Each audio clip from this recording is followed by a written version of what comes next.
How you doing? I'm Matt. That's Oliver. We're Bring Me the Horizon. You're watching PitCam TV.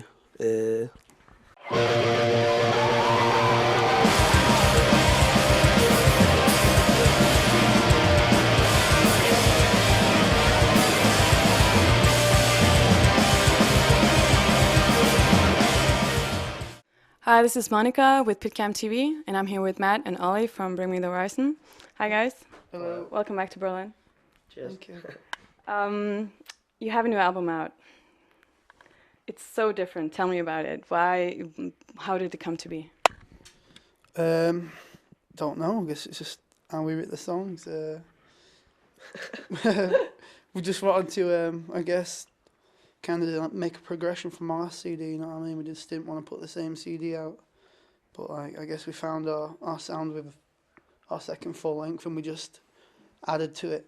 And with whatever, you know what I mean? We just, if we wanted to do something, we just did it like strings, a choir, whatever. So it was sort of it was a conscious choice. You wanted to do something different before you started writing. Oh. Yeah, I think it would just like the more albums we write, the more we've felt it more comfortable just to bring in all our all the kinds of music we listen to, different influences. I think at first we were a bit like kind of like one-minded about it all, and like, oh, a metal band has to sound this way and do that, but now we just don't care. We don't care if people think we're a metal band or not, because I don't even think we really are. We just want to use all influences and like stuff that we listen to, whether it's like hip hop or acoustic music or electronic dubstep, whatever. Like, just bringing all that into it and not being worried about if it sounds cool, it sounds cool. You know what I mean? Not worrying about it having to be like it has to be this metal record, and you can't do that in metal record. You know what I mean? Well, it's been received really well by the critics, but you also get a lot of grief from fans, or should I say former fans. What are your thoughts about that? It's just how it happens. And at the end of the day, we write the music for us, and we're not writing music for fans. So like, all you can do is accept it. You know what I mean? Like, some people just like the older stuff better, and there's always gonna be kids that like the older stuff better, and then there's gonna always be kids that didn't like the band and now do because of the new stuff, and there's gonna be kids that like it all. You know what I mean? So it's just, as long as we're not getting smaller, it doesn't bother me. How did the collaboration with Lights come to be? It was kind of a coincidence actually, because like I got sick in the studio. I had to go and record the rest of the vocals just before the start. Well, while we were touring the Warped Tour last summer in America, so I had to go to LA for like 3 days and finish off the vocals. And we had this part for a girl on the CD already, but we didn't find a female vocalist we were happy with. And Lights just so happened to be in LA at the same time, and my manager knows her manager really well, so like, you wanted to come down and try it and stuff, and I'm like, yeah. So she came down and tried it, and she like nailed it in first take, like no auto-tune, nothing. She just did it, and we're like, whoa. So we got her to sing on Crucify Me as well at the end, because I was that stoked on it. Did you, when you were recording the album, did you have any thoughts about what you wanted to do live with all these, samples and stuff like that, with her parts and everything? Again, we didn't worry about it. We just wrote the best album we could possibly, like, didn't think about anything else. I didn't think about how we were going to sing it. I didn't think about how, like, it were going to come across live and stuff. We just wrote it and then worried about all that after and stuff. So, I mean, it's a lot of, like, backing tracks when we play to a click down and stuff, and it's, like, kind of stepped up technically, but it all works, you know what I mean? And then for stuff like, if the song Lights on Don't Go and stuff, we've only played that twice, and that's when Lights was at the shows. So, I mean, I guess it's just like, we'll only ever play that when she's about, and it'll be like a special thing for kids that they get to see this like one-off thing. You know what I mean?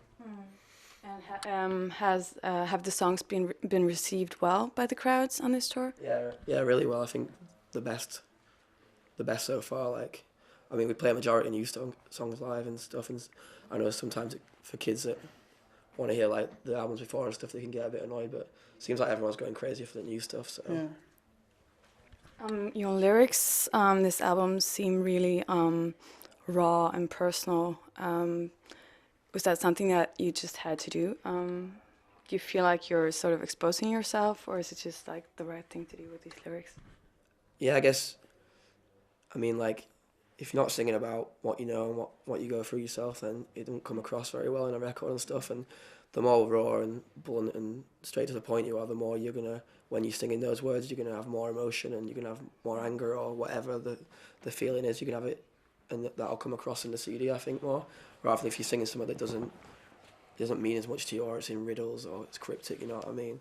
So yeah, I mean, when you're writing it all, it's not like you're not thinking about the consequences or like how blunt you're being or how open you're being about stuff, but you just do it. It's kind of almost like therapy, because it's all like it's loads of the lyrics and stuff are stuff that I would like to tell someone, but I couldn't, you know what I mean? I never would.